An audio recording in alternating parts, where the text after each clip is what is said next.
Hi అండి, అందరికీ నమస్తే. Welcome to our channel. ఈరోజు మనం నిమిషాంబిక అమ్మవారి దేవాలయంకి వచ్చాం.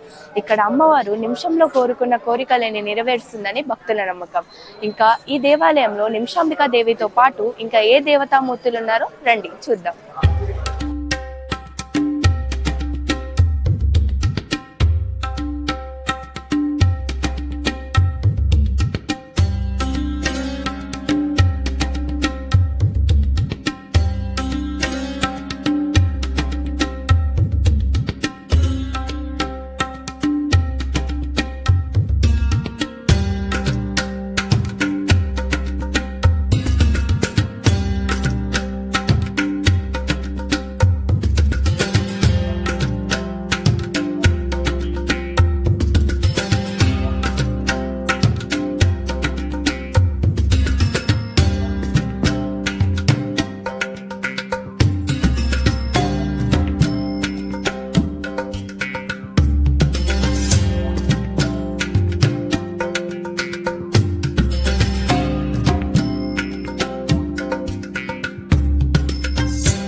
శ్రీమాత్రే నమః. శ్రీ శ్రీ మాతా నిమిషాంబికాదేవి దేవాలయము, పెంటారెడ్డి కాలనీ, బోడుప్పల్. నా పేరు చంద్రశేఖర్ శర్మ. ఈ ఆలయము 2006లో ప్రతిష్ఠించింది. ఇది సోమక్షత్రియుల కులదైవము. వాళ్ళు ఈ దేవాలయాన్ని భాగ్యనగరంలో నిర్మించుకున్నారు. అనంతకాలంలోనే అనుకోకుండా 2014లో ఆలయానికి అర్చకుడిగా వచ్చాను. అమ్మవారు ఆగ్నేయ భాగంలో ఉందని, అమ్మవారు పార్వతీ దుర్గా రూపమని, ఓం దుర్గే మహేశ్వరి గిరీంద్ర కుమారి నారాయణి త్రిపుర సుందరి అనే శ్లోకాన్ని ఆధారంగా చేసుకొని పార్వతీ దుర్గా 2 రూపాలను కూడా ప్రతినిత్యం పూజిస్తూ ఉన్నాం. అమ్మవారు ఆగ్నేయ భాగంలో ఉండడం కాకుండా నైరుతి భాగంలో మహాగణపతి ఉన్నాడు.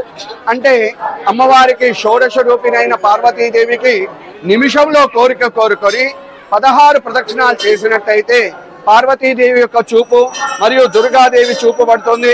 అంతకన్నా ఎక్కువ నైరుతి భాగంలో ఉన్నటువంటి మహాగణపతి ఓహో అమ్మ దగ్గరికి వీళ్ళు వచ్చారు, వీళ్ళకు విఘ్నాలకు అధిపతి నేను అని చెప్పేసి ఆయన యొక్క అనుగ్రహం వల్ల మన యొక్క కార్యక్రమాలు 21 నిమిషాల్లో కానీ 21 రోజుల్లో కానీ నెరవేరుతాయి అనే నానుడి ఉంది. మరి కోరిక నెరవేరడానికి ఏం చేయాలి అంటే అమ్మవారికి చక్కగా 108 ప్రదక్షిణాలు చేయాలి. ఎందుకంటే నిమిషంలో కోరిక కోరుకున్నాం, మనం ఇంకా చాలా కోరికలతో ఉంటాం కనుక 108 ప్రదక్షిణాలు చేయాలి. తెలంగాణ ఆడపడుచు కనుక ఒడిగంటి బియ్యం పోయాలి. ఈ ఒడిగంటి బియ్యం అనేటువంటిది ఉదయమే పోయాలి, సాయంకాల సమయంలో ఒడిగంటి బియ్యం పోయకూడదు. అది ఈ దేవాలయంలో విశేషంగా మనం చెప్పుకునేటువంటిది. తప్పకుండా అమ్మవారు భాగ్యనగరంలో భక్తుల కోరికలకు తీర్చడానికి కల్పవల్లి ఉంది. వారి ఇలా నిమిషంలో కోరుకోగలిగి వారి యొక్క కోరికలు నెరవేరుతున్నాయని కోకొల్లగా ఎక్కడెక్కడి నుంచో జనాలు వచ్చేసి అమ్మవారి యొక్క అనుగ్రహాన్ని పొందుతున్నారు. శుభం విజయోస్తు.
ఈ దేవాలయంలో జనవరి 1వ తారీఖు నాడు ఆంగ్ల సంవత్సరాన్ని పురస్కరించుకొని చక్కగా అమ్మవారికి సంవత్సర కాలం వచ్చినటువంటి చీరలను విక్రయిస్తారు.